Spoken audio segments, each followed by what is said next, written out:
It was an election watched around the world and an outcome that most of Europe has been dreading for years.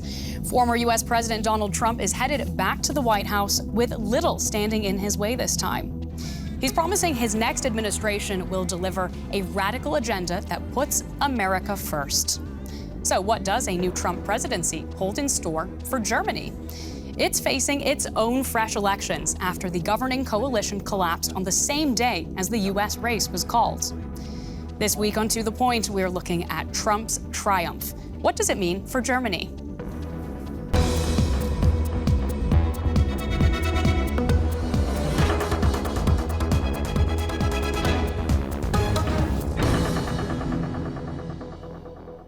Hello, and welcome to this week's edition of To The Point. I'm Claire Richardson in Berlin, and so pleased to welcome our panel.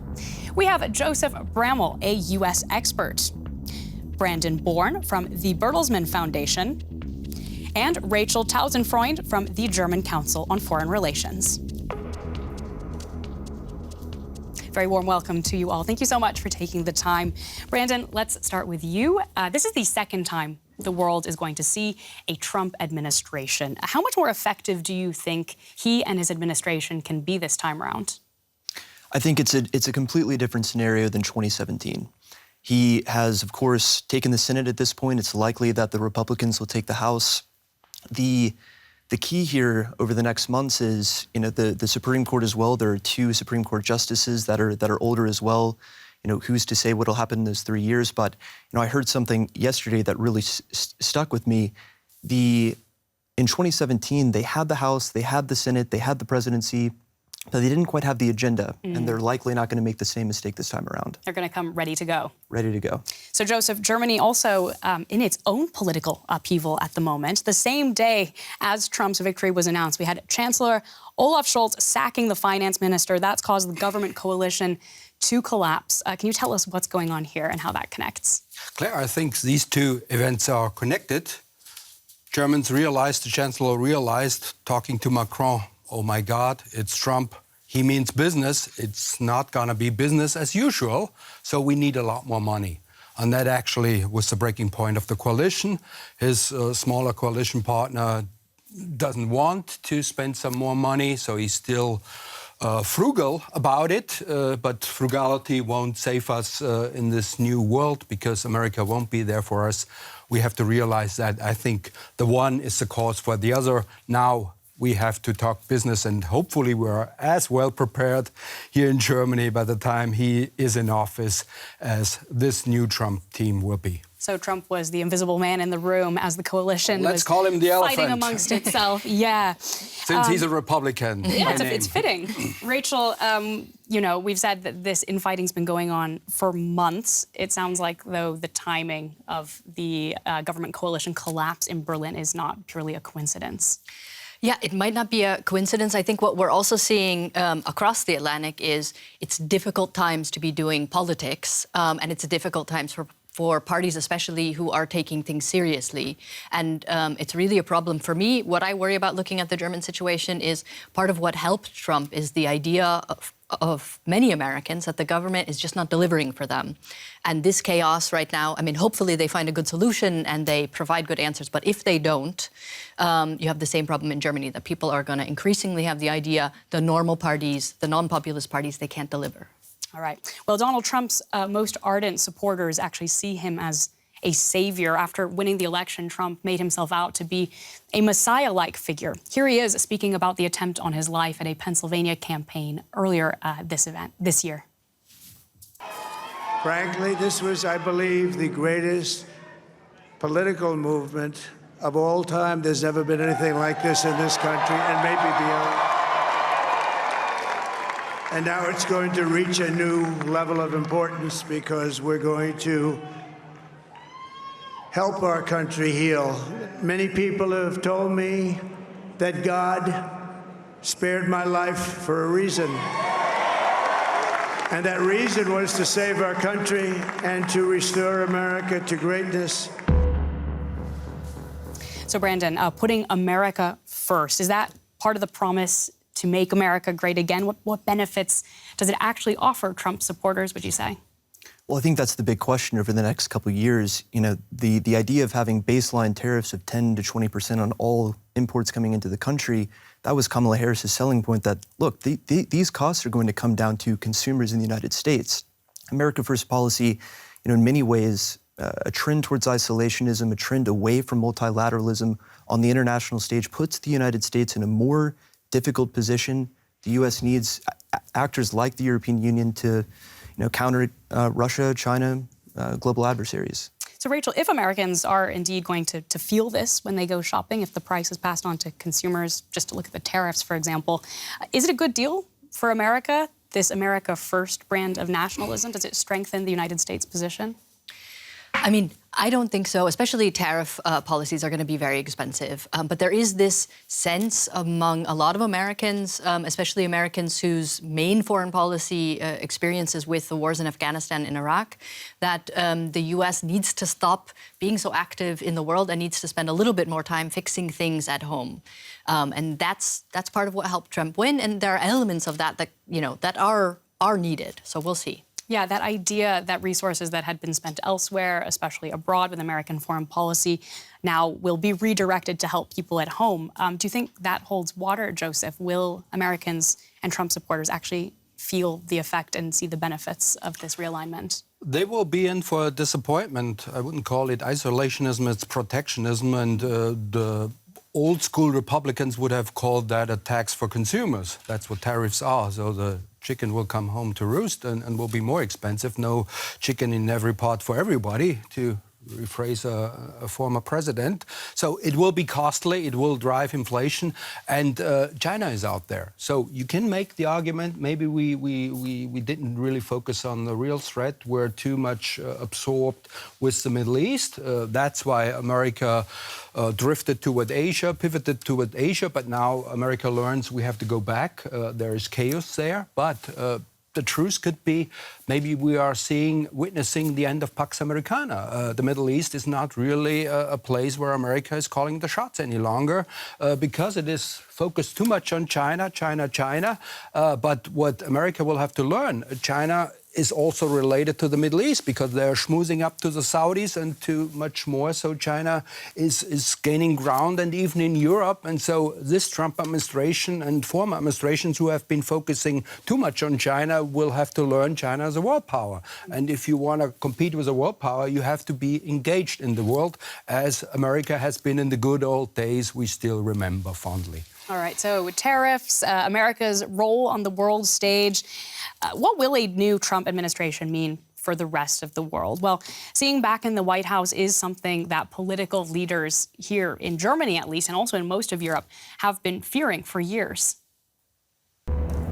Trump is casting doubt on the commitment to assist fellow NATO members. If Russia attacks, he does not want to grant protection to nations not meeting their agreed-upon 2% defense contributions. Germany will meet its target in 2024, but that might not be the case for subsequent years. So far, the USA has been Ukraine's most important arms supplier. Trump is calling that into question too. Europe ought to take care of it. He brags about his friendship with Putin and allegedly plans to end Russia's war in Ukraine within 24 hours. Experts fear a dictatorial peace in Russia's favor. America first. Trump is also putting economic pressure on Europe. He wants tariffs of 10, if not 20% on all imports, and as much as 60% on imports from China. As an export-oriented country, Germany is already in a difficult situation, and it's likely to get hit even harder. A trade war may be looming. Europe could also be torn between the protectionist blocs of the US and China, its most important trading partners. Is Europe prepared for Trump's return? So lots to unpack here. Joseph, often when I talk to Americans, they ask me, what do Germans think of Donald Trump? And I think there's a pretty clear answer, right? Well, they would have wished Kamala Harris would have made it. And actually 3 out of 4 Germans in polls expected Harris to win, and they were in for a big surprise. They underestimate Trump, as they did before. They didn't see the more seasoned campaigner. They saw Harris is smiling, looking good, but they didn't see her flaws and didn't see how Trump was playing his game and how it would resonate. So, to put it short, they don't know how America functions, but they may be forgiven because many academics from America who come to Germany don't understand their own country either. That's a fair point. Part of the problem. We don't see what's going on in the United States. So, Rachel, when Trump says things like, the Germans didn't love me, is he onto something there?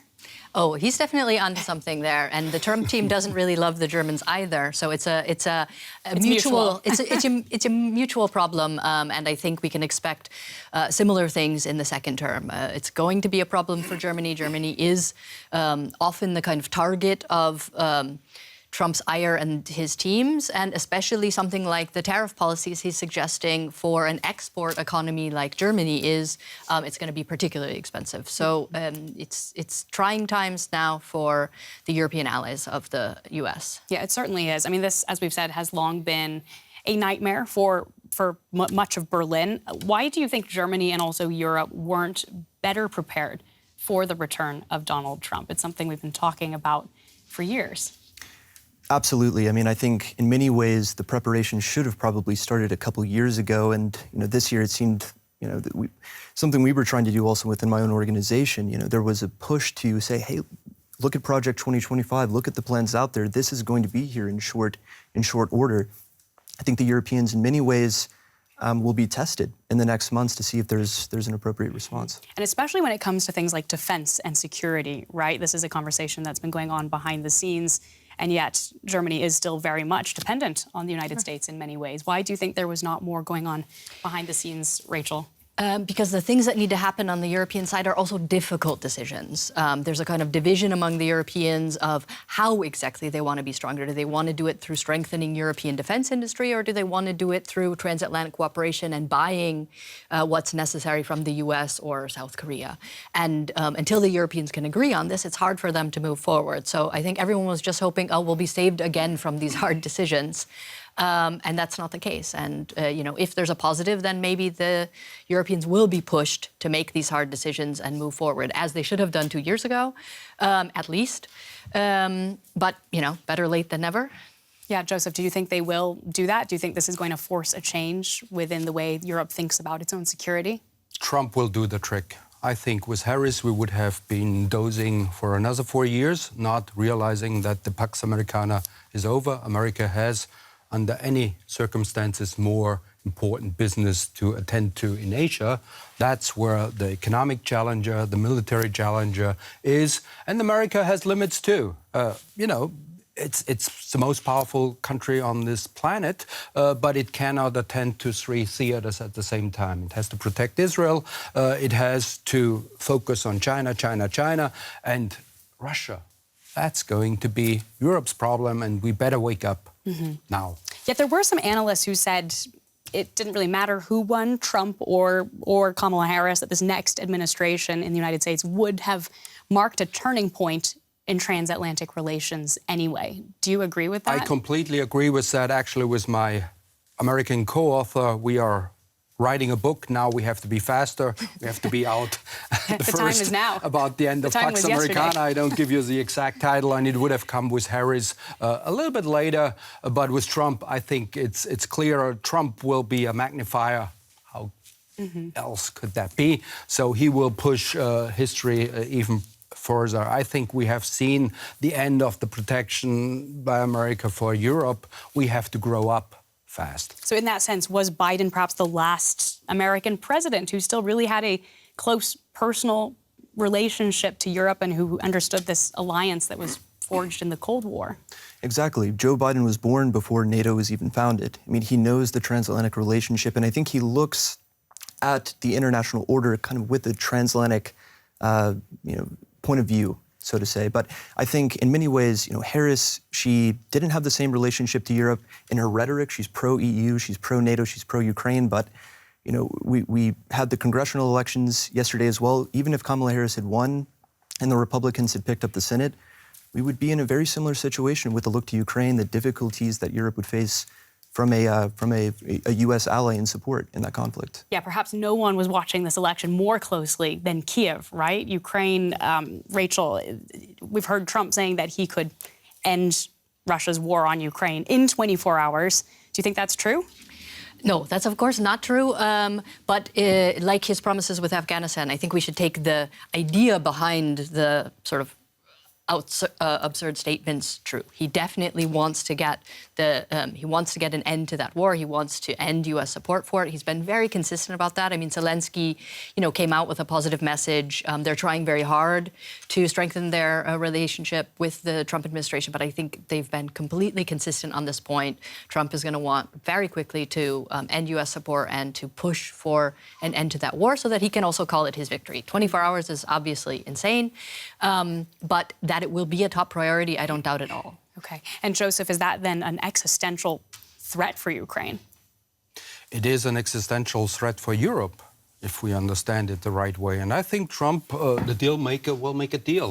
He will go to Putin and say, okay, you can have this 1/5 of Ukraine, Donbas, Crimea. That's yours. That's your cordon sanitaire. He may not put it this way. That's what you want. But at the same time, you stop supporting Iran. Mm-hmm. I think Iran will be sooner than later on our plate. Israel is going after the perceived bomb. Iran has now lost its two weapons, Hamas and Hezbollah, though they feel naked. So they will probably go for the bomb to have a deterrence. That's what Israel thinks. And they will do preemptive strike. And Trump already insinuated, go for it. Biden held them back. So maybe Israel or Iran, both of them, Iran was careful to hit back because they didn't want to help Trump, the stronger commander-in-chief, perceived as Americans, to get into the White House. Now he will be in the White House, so maybe Iran is doing something stupid. Israel will retaliate. So maybe in between we have a heavy situation in the Near East for Europe. Yeah. For Americans, it's the Middle East, but this is the Near East, and I'm not sure whether our dream walkers or sleepwalkers in Berlin are aware of what's around the corner, what could happen. Mm-hmm. I mean, there are other issues in U.S. policy that affect everybody, right? Things like climate change. Do we have a sense of what Trump's policies there regarding the environment, what they're going to be, whether Europe might follow his lead even? Well, I think, if you look at documents like the Mandate for Leadership Project 2025, he's made it very clear through the Heritage Foundation, through AFPI, through his own campaign statements that the United States is going to experience a complete reversal from the Biden years. The Biden administration was responsible for putting through the largest climate legislation in the history of the United States. We could see the IRA repealed or those funds not spent accordingly. The Paris Peace Climate Accords, the United States will withdraw. So I anticipate difficult times ahead for EU-US cooperation on climate policy. Let's talk about some other possible ripple effects across Europe as well.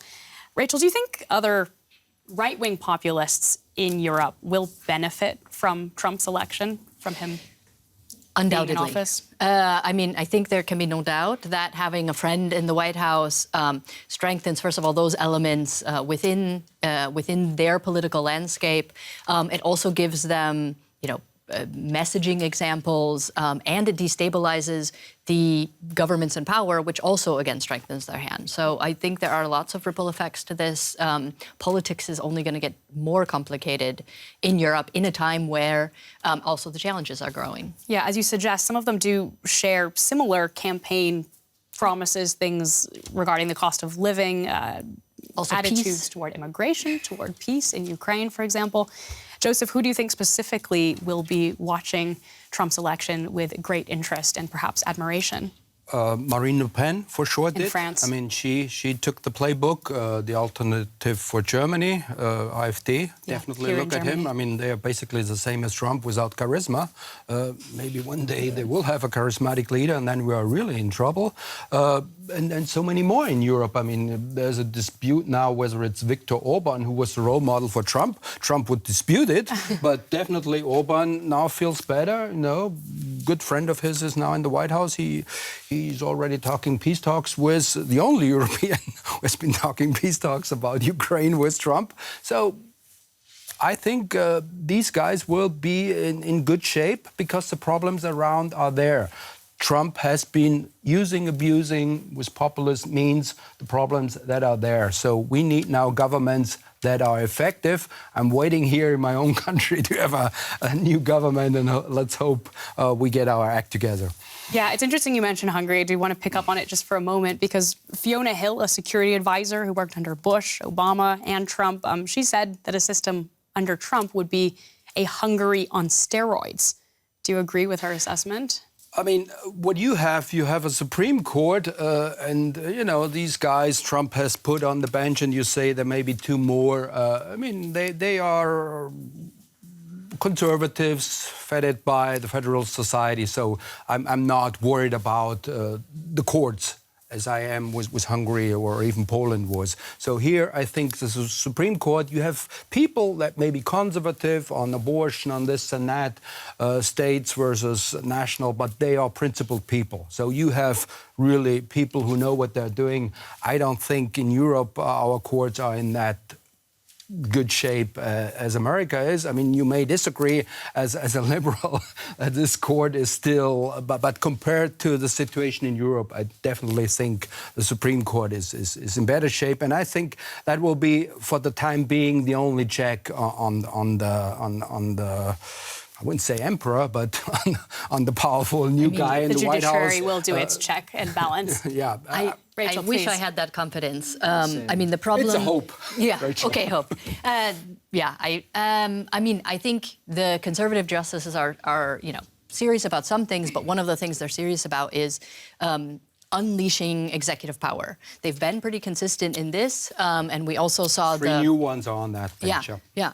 And so you have now a majority that wants to see the executive having a lot more power. They've ruled on this, and that's where I think we are heading. You know, it'll be slower. We're not there yet, but we are heading in a Orban direction when you have courts who want the executive to have unleashed power, to be immune from prosecution, which also means he can completely controls the Justice Administration. Nobody can tell him anymore what you want to do is illegal. Yeah. That category Brandon, do you doesn't also exist. think this is the avenue where we'll see the dismantling of American democracy? Absolutely. It's very clear that this has been an agenda for major portions of the Republican Party for 4 decades, and there's never been a better time structurally for the Republicans to get these ambitions over the finish line. That one president could potentially have 5 picks for the Supreme Court, that really says something. And then it's become more political, that the standards to have a justice go through the Senate have been lowered to a simple majority. By Democrats, by picking the nuclear option, and they opened the door for Republicans pushing everybody on the bench. And the result is that there's not a need for compromise in that important body, yeah. Now, Rachel, you earlier mentioned also the German case, and you've mentioned the AfD, the alternative for Germany, Joseph. But, Rachel, I'm curious how you think politicians in general in Germany will be looking at this election, what they're going to do with it. I mean, different parties are going to look at it very differently.